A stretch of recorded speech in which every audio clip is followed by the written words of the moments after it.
Apple iPad 3 expected March 2012. The Apple iPad 3 is Apple's third generation tablet, and it improves on what was already the tablet to beat with an impressive specification set.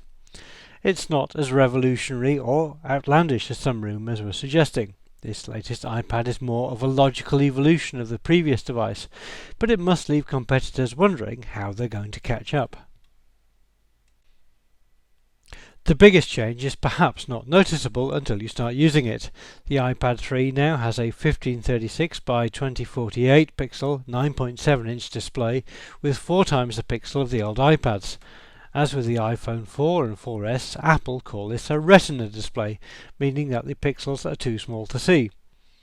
The first iPad had a pretty much off-the-shelf panel that must have been very cheap to develop, but Apple can be sure that this new iPad will sell in enough quantities to justify creating a completely new class of display.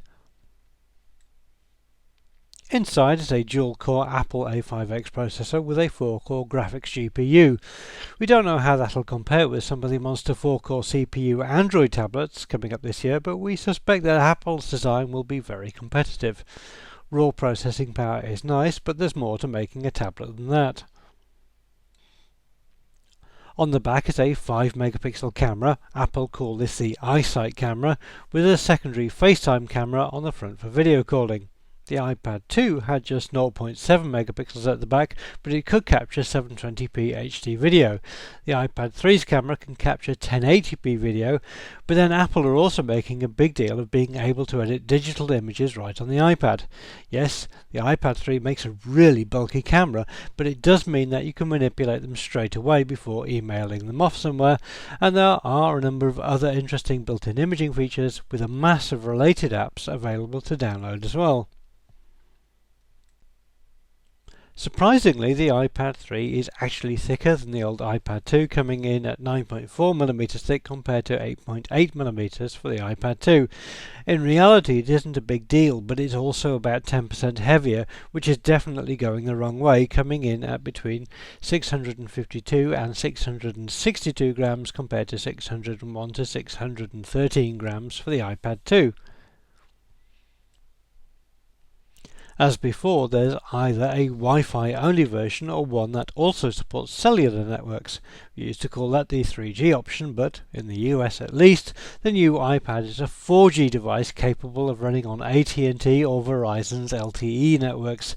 These versions are different from each other in as much as the Verizon one also has support for CDMA EVDO, in addition to the GSM Edge HSPA Plus support found on the AT&T one.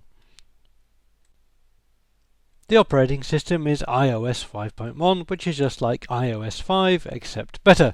As well as countless improvements to the operating system, the iPad 3 also comes with a speech-to-text dictation system, but not the excellent Siri feature found on the iPhone 4S. The iPad 3 is available with 16GB, 32GB or 64GB of internal flash memory. Inside is a 42.5 watt-hour battery capable of giving up to 10 hours of web surfing time on Wi-Fi. The whole package measures 241 by 186 by 9.4mm. Prices for the iPad 3 vary in the US, starting at $499 for the 16GB Wi-Fi only version, going up to $829 for the Wi-Fi plus LTE 64GB version. That's about the same as the iPad 2's pricing.